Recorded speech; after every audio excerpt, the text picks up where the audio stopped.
ఇగో మహబూబాబాద్ భూపాలపల్లి జిల్లా మహదేవ్పూర్ మండలం ధాన్యం కొనుగోలు కేంద్రం వద్ద ఇగో ఇట్లా కొనుగోలు చేయకపోవడంతో వరి కుప్పలు ఇవన్నీ మీకు కనపడుతుందా? ఇగో ఈ వరి కుప్పలు ఇవి ఈ టార్పాలన మీద ఎండ పోసుకొని ఇగో మొత్తం వరద భయంకరమైనటువంటి వర్షం వచ్చేసరికి ఆ వరదకి ఇక చూడండి మొత్తం ఆగం ఆగం అయిపోయింది. ఇది రైతులకు జరిగినటువంటి పరిస్థితి. ఇక చూడండి ఇగో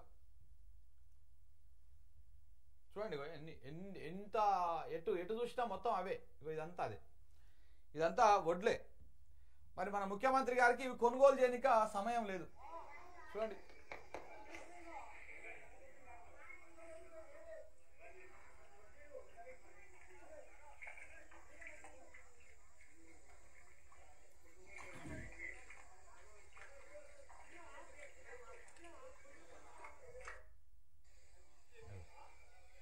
అబ్బా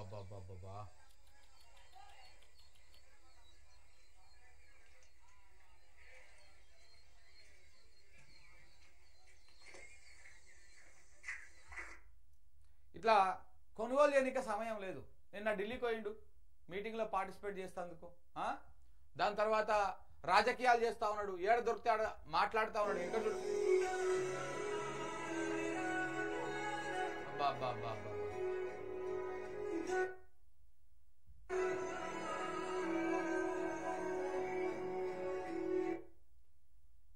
ఏం గోసొచ్చింది చూసిరా. ఇట్లా రైతులకు సంబంధించినటువంటి ఒడ్లు కొనుగోలు చేయనిక మన ముఖ్యమంత్రి గారికి సమయం లేదు, కానీ ఢిల్లీ తిరగడానికి సమయం ఉన్నది, రాజకీయాలు మాట్లాడడానికి సమయం ఉన్నది. ఈడ మైకు దొరికితే విమర్శలు చేయనీక, లేకపోతే సూక్తులు చెప్పనీక, నీతులు చెప్పనీక సమయం ఉన్నది వారికి. కానీ ఇట్లా రైతులు పండించినటువంటి పంటను కొనుగోలు చేయనీక సమయం లేదు.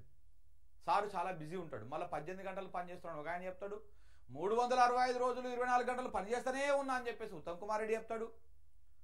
మా జ్యూస్ మంత్రి గారు గదే ముచ్చట చెప్తారు, మేము ఎప్పుడు పనే చేస్తున్నాం. మరి ఏం చేస్తారు పని చేసి? రైతులు పండించిన పంటని కొనుగోలు చేయనీక శాతం అయితే లేదు. వాళ్ళు దాదాపు నెల రోజుల నుంచి రోడ్ల మీదకి వచ్చి ఆందోళన చేస్తారు. సార్ కాలం ఎట్లా ఉన్నది, ఈ అకాల వర్షాలు కాలం కాని కాలంలో పడతా ఉంటాయి, ఈ వర్షాలు మా పంట చేతికొచ్చిన పంట ఆగమయ్యేటువంటి పరిస్థితి కనపడతా ఉన్నది, దయచేసి కొనుగోలు చేయండి అని చెప్పేసి ఆందోళన చేస్తా ఉన్నారు రైతులు. మనం చూసాం, మొన్నటిదాకా చెప్పుకున్నాం కూడా. కానీ ఏడ కూడా కనీసం పట్టించుకున్న పాపాన ఓలే. ముఖ్యమంత్రి గారికి అందాల పోటీల మీద రివ్యూ చేయనిక టైం ఉంటుంది, అందాల ముద్దు గుమ్మలకు ఎలాంటి ఇబ్బంది రాకుండా చూడడం కోసము గంటల తరబడి మీటింగులు పెట్టనీక, సమీక్షలు చేయనీక సమయం ఉంటుంది వారికి. కానీ ఈ రైతులకు సంబంధించినటువంటి గోస మీద, ఈ రైతుల పంటను ఎట్లా కొనుగోలు చేయాలి, వచ్చి మొత్తం కళ్ళాలల్లా ఐకేపీ సెంటర్లలో ఉన్నాయి, వాళ్ళ పండించిన పంట ఆగం కాకుండా వర్షాలు పడక ముందుకు ఎట్లా కొనుగోలు చేయాలి, దాని మీద ముద్దు గుమ్మలు, ఆ క్యాట్ వాకులు, అవన్నిటి మీద బాగా ఇంట్రెస్ట్ ఉంటుంది ముఖ్యమంత్రి గారికి. కాబట్టి దాని మీద సమయం తీసుకున్నాడు, కానీ దీని మీద సమయం తీసుకోలేదు. సిగ్గు అనిపిస్తలేదు? మన ఇంపార్టెన్స్ దేనికి ఉండాలి, ఏంటి ఉండాలి? రైతులు కదా మన ప్రధానంగా మన ఫస్ట్ ప్రయారిటీ కింద ఉండాల్సింది. మీరు నీళ్లు చక్కగా ఇయ్యకపోతురి, కరెంటు చక్కగా ఇయ్యకపోతురి, ఎరువులు చక్కగా ఇయ్యకపోతురి, రైతు బంధు మొత్తానికే బంధు పెడుతురి, కేసీఆర్ ఇచ్చిన పైసలు కూడా ఇయ్యకపోతురి, అన్ని రకాలుగా ఇబ్బందులు పెట్టినా కానీ ఆడనో ఏడనో అప్పో సప్పో చేసి రైతులు పంటలు పండించుకొని తీసుకుపోయి అమ్ముకుందామని ఐకేపీ సెంటర్లో వచ్చుకుంటే ఇట్లా వాన పాడిగా నానొచ్చి మొత్తం ఆగం చేసిపోయాయి. వీళ్ళు ఎందుకు కొనుగోలు చేస్తారని అనుకుంటున్నావు? ఇప్పుడు కొనుగోలు చేస్తే కథ మళ్ళీ వీళ్ళకు బోనస్లు ఇవ్వాలి, పైసలు ఇవ్వాలి, మళ్ళీ ఇవన్నీ ఉంటాయి. కాబట్టి ఇట్లా జాప్యం చేసి లాస్ట్కు తూతూ మంత్రంగా చేస్తారు. ఇప్పటిదాకా కొనుగోలులే ప్రారంభించలే, ఇప్పటిదాకా ఎంత కొనుగోలు చేసిరో ప్రకటించలే. మన జగదీష్ రెడ్డి ప్రెస్ మీట్ పెట్టి కూడా చెప్పిండు, మీరు ఎంత కొనుగోలు చేసిరో చెప్పండి అంటే చెప్తలేరు కూడా. ఈయనకు బ్యాగులు మోసుకొని ఢిల్లీ కోనిక, లేకపోతే ఇక్కడికి కోనిక సమయం ఉంటుంది, కానీ ఇట్లా రైతుల గోసలు ఇక కనబడవు అనమాట. చూడండి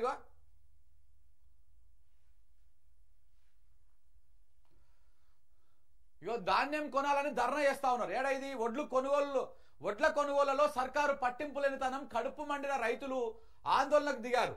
తెచ్చిన బస్తాలను దింపుకోవడంలో మిల్లులు ముఖం చాటేస్తున్నాయి ఆగ్రహం వ్యక్తం చేస్తూ నారాయణపేట జిల్లా మాగనూరు మండలము గుడెబల్లూరులో జాతీయ రహదారి పైన ధాన్యం ట్రాక్టర్తోనే శుక్రవారం నాడు రైతులు ధర్నా చేశారు.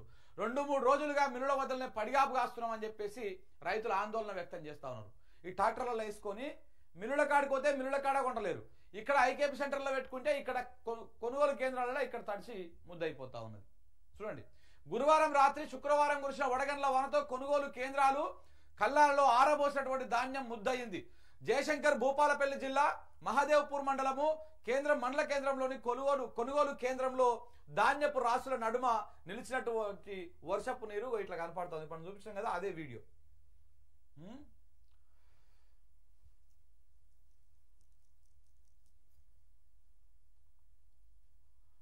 తరలని ధాన్యం తడిపిన వర్షం, నిలిచిన కొనుగోళ్లు, ముంచిన వాన, కల్లాల నిండా కర్షకుల కన్నీళ్లే. అకాల వర్షంతో అన్నదాతకు తీవ్ర నష్టం, చెడగొట్టు వానతో ఆగమైతున్న రైతాంగం, సెంటర్లలో తడిసి ముద్దవుతున్న ధాన్యం, వరదలో మునిగిన వడ్లను చూపుతూ కండ్లల్లో నీళ్లు తీసుకుంటున్న రైతులు, మామిడి మిర్చి తోటల్లో నేలరాలినటువంటి ఆశలు. చూడండి పాపం, మొత్తం నీళ్ళని ఇటు వేస్తా ఉన్నాడు. శుక్రవారం రాత్రి కురిసినటువంటి వర్షానికి వనపర్తి జిల్లా మార్కెట్ యార్డ్లో ఇది పరిస్థితి. ధాన్యం కొనుగోళ్లలో సర్కారు నిర్లక్ష్యం కారణంగా ఇప్పటికే రైతులు అరిగోస పడుతుంటే మూలిగే నెక్కపైన తాటిపండు పడ్డ చందంగా చెడగొట్టు వానలు వారి నిండా ముంచుతున్నాయి. అకాల వర్షాలతో అన్నదాతలు ఆగమవుతున్న కాంగ్రెస్ సర్కారు పట్టింపులేని ధనంతో ఆరుగాలం పంట నీటిపాలై కల్లాలలో కర్షకుల కన్నీళ్లు పారవుతున్నారు.